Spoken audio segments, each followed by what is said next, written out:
30 millions d'euros pour la ruralité, autant pour les bourgs-centres, 1 million d'euros pour l'hôtellerie indépendante. Le doublement de l'aide aux maisons de santé était également à l'ordre du jour.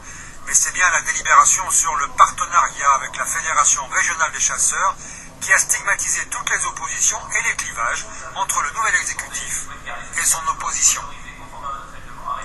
Faire une subvention qui est 40 fois supérieure à ce qu'avaient les chasseurs préalablement, c'est une honte.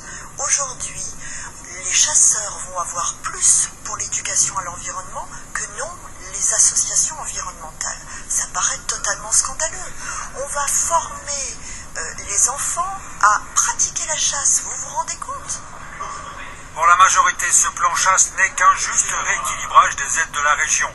Le million d'euros par an sur 3 ans attribué à la FRC est à mettre en corrélation avec le budget environnement de la région qui s'élève à 44 millions d'euros, dont 5,5 millions pour la protection de la biodiversité. Nous pensons que la protection de l'environnement et le développement durable est l'affaire de tous et qu'il ne doit pas être confisqué à des fins politiques et de positionnement extrêmement idéologique. Les chasseurs jouent un rôle majeur, comme je vous l'ai dit, dans la protection de la biodiversité.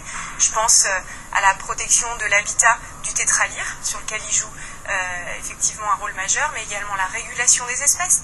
Autre délibération, celle d'une charte éthique qui comporte notamment une réduction de 10% des indemnités des élus, du nombre de vice-présidents de 29 à 15, et toute une série de mesures qui portent à 75 millions d'euros les économies de fonctionnement de la nouvelle grande région.